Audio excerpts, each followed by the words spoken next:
La la la la la. Buti na lang nakapag-grocery ako. Sana may bibili dito sa mga paninda ko.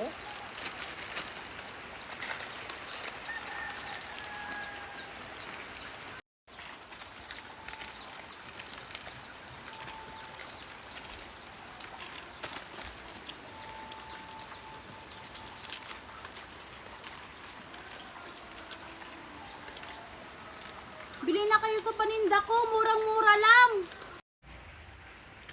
Ang dami talagang binigyan ni maming pera sa akin. Ano kayang gagawin ko dito?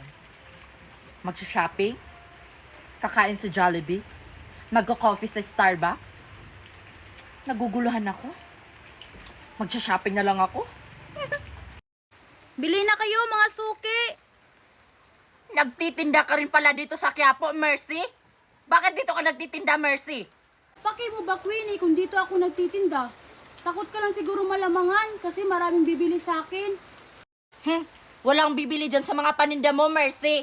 Kasi ang mahal ng mga paninda mo. Anong mahal, Queenie? Mura lang tong paninda ko kaysa sa'yo. Hoy, mura lang itong mga paninda ko, no? Pwede nga itong utangin. Or di kaya, hindi na bayaran. Basta pogi lang yung bibili.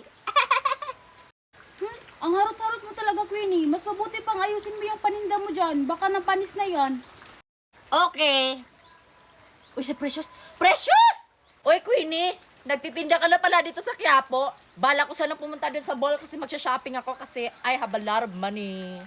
Oy, Precious, dito ka na bumili sa paninda ko. Huwag ka na pumunta sa mall. Pakyawin mo na lang lahat ng paninda ko. Sige na nga.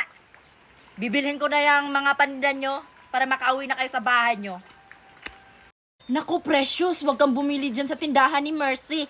Ang mamahal ng mga tinda niya. Hoy, Queenie, wag mong siraan yung paninda ko.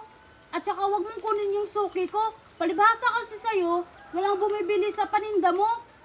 Hoy! Marami kayang bumibili dito sa mga paninda ko. Baka yung sayo, mga panis-panis na yung mga paninda mo.